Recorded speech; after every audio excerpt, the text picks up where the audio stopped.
Hello everyone, this is Moses from Zaatar Gardens. In this video I'm going to be talking about my ultra dwarf weeping Santa Rosa plum tree that I planted a few years ago and was one of my first videos I ever created on YouTube. Here it is right here. There's some limbs growing straight up. I either can check that or that could be the new branch to start new falling limbs. It has produced a great amount of fruit, but not the most.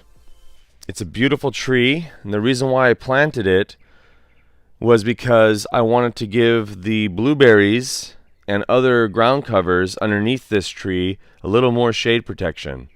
So I have 3 blueberries underneath this tree, a misty, a bountiful blue, and a sunshine blue, and some other little ground covers and goji berries.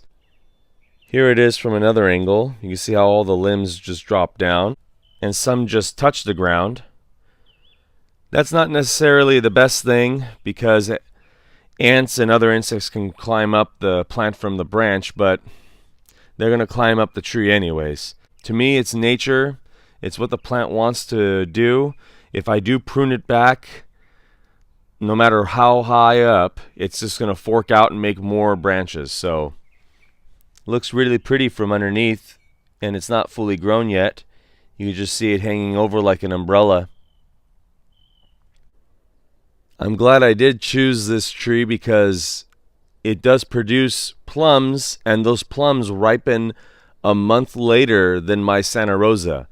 So I'll have an extra month of Santa Rosa plums, which I love. Happy gardening, everyone.